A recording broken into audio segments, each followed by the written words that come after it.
Hello friends, my name is money और आज हम बात करेंगे लिथुआनिया के बारे में। ये वीडियो उन लोगों के लिए जो भी लिथुआनिया जाना चाहते हैं एप्लीकेशन के लिए, मास्टर्स के लिए या बैचलर्स के लिए। और इस वीडियो में मैंने वीज़ा एप्लीकेशन, कौन कौन से इंटेक्स हैं, कैसे आप पीआर ले सकते हैं, क्या एप्लीकेशन कॉस्ट है, क्या क्या अपॉर्चुनिटीज़ हैं आपके पास, वो सारी चीज़ें इस वीडियो में डिस्कस करिए। तो मेक श्योर कि आप ये वीडियो एंड तक देखें। तो हम पहली बात करेंगे लिथुआनिया के पीआर के लिए। तब भी कोई यहाँ पर आता है तो हमेशा ये पूछता है कि पीआर हमें मिलेगा, नहीं मिलेगा, या क्या ड्यूरेशन में मिलेगा।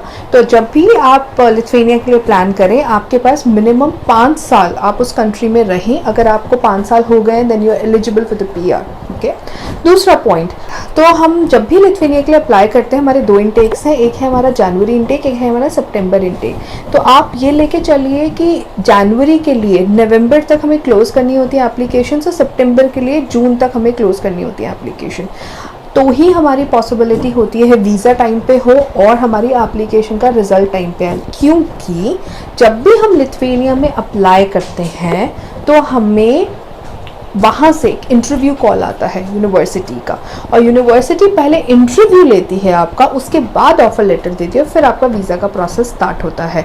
तो इट इज़ वेरी इंपॉर्टेंट कि हम हर चीज़ टाइमली करें। आपने बहुत सारे लोगों का सुना होगा वीज़ा रिजेक्शन हो गया। ये एक बहुत बड़ा रीज़न है कि आपकी एप्लीकेशन टाइम पे नहीं गई, आपका वीज़ा टाइम पे नहीं हुआ।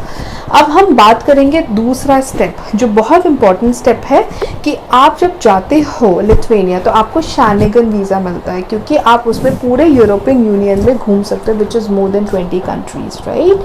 आप सपोज आपने लिथुआनिया में पढ़ाई करी, आप जर्मनी में जाके पढ़ना चाहते हो, आप लिथुआनिया में बैचलर्स कर रहे हो, मास्टर्स कर रहे हो, आप इटली जाना चाहते हो, फ्रांस जाना चाहते हो, तो आप इरास्मस प्रोग्राम्स के थ्रू भी जा सकते हो। इरास्मस प्रोग्राम्स मतलब स्टूडेंट एक्सचेंज प्रोग्राम्स, उसके बारे में मैंने एक डिटेल्ड वीडियो बनाई है, उसका लिंक मैं इसके डिस्क्रिप्शन में डाल दूंगी। अब हम बात करेंगे कि हम जब लिथुआनिया जाना चाहते हैं तो हमारी ट्यूशन फ़ीस वहाँ पे क्या है। हमारी ट्यूशन फ़ीस 2 से 3 हज़ार यूरो के करीब रहती है। 2 से 3 तो नहीं बोलूँगी मैं, लेकिन हाँ 3 से 6 हज़ार यूरो मान के चलो, जो पर ईयर होती है। 2 से 3 मतलब पर सेमेस्टर, बट 3 से 6 हमारी पर ईयर आपकी ट्यूशन फ़ीस हो जाती है 1 साल की। तो ये फ़ीस बहुत बड़ी फ़ीस नहीं है। इतनी फ़ीस तो हमें इंडिया में भी प्राइवेट यूनिवर्सिटीज़ की देनी पड़ जाती है। So this fees is not so high as compare to the other universities. अब हम बात करेंगे एप्लीकेशन फ़ीस। तो लिथुआनिया की जो एप्लीकेशन फ़ीस है वो लमसम आपके 100 यूरोज़ के आसपास जाती है आपकी एप्लीकेशन फ़ीस, और वो डिपेंड करता है university to university, but lump sum 100 euros तो जाती ही जाती है। फिर हम बात करेंगे इसके बाद एलिजिबिलिटी की, जो हमारा फोर्थ पॉइंट है एलिजिबिलिटी। अब एलिजिबिलिटी में क्या रहता है कि आप आइल्स है, आपके पास टॉफल है तो बहुत ही अच्छी बात है। अगर आपके पास आइल्स और टॉफल नहीं है तो भी आप लिथुआनिया में जा सकते हैं एमओए के थ्रू। बट जो आपका ये एमओआई होता है, ये थोड़ा सा वीज़ा के लिए हमें प्रॉब्लम कर देता है और अच्छी यूनिवर्सिटी मिलने के चांसेस हमारे कम हो जाते हैं। तो हम यही रेफ़र करते हैं कि आपके पास आइल्स और टॉफल हो। अब हम बात करेंगे, जो सबसे इम्पॉर्टेंट बात है वहाँ पे लिविंग कॉस्ट की, कि चलो हमारा एडमिशन हो गया, हमारा वीज़ा लग गया, अब हमें वहाँ पे जाके हमारा कॉस्ट ऑफ लिविंग कितना है। तो आप मान के चलिए हमारा जो कॉस्ट ऑफ लिविंग है वो कम से कम आपका 400 टू 800 या 400 टू 900, मतलब 400 टू 900 यूरोज़ के बीच में रहता है। सिटी टू सिटी वेरी करता है, जितना बड़ा शहर उतना ज़्यादा एक्सपेंसिव। वो जो एक्सपेंसिव है ना, वो सिर्फ आपका रेंट है, राइट।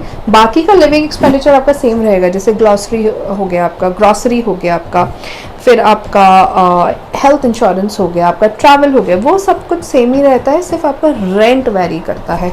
अब हम बात करते हैं वीज़ा की। तो वीज़ा की जो चेकलिस्ट है, वीज़ा के जो डॉक्यूमेंट्स हैं, उसकी मैंने एक अलग वीडियो बनाई है जिसमें सब कुछ वीज़ा के बारे में बताया है।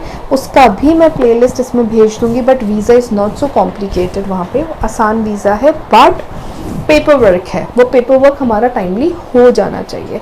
अब हम बात करेंगे गैप की। यस, लिथुआनिया आपका गैप लेता है। सबसे बड़ी बात है कि सपोज आपने 12th कर लिया, उसके बाद आप अपनी जॉब कर रहे हो, कुछ भी कर रहे हो जिसकी वजह से आप पढ़ाई नहीं कर पा रहे हो, तो भी आप जा सकते हो। आप मास्टर्स कर रहे हो, आप फैमिली बिजनेस में आ गए और आप जाना चाहते हो अपनी मास्टर्स के बाद डबल मास्टर्स करने या बैचलर्स के बाद मास्टर्स करने, तो भी आप जो लिथुआनिया में जा सकते हैं, क्योंकि वहाँ पे गैप एक्सेप्टेड है।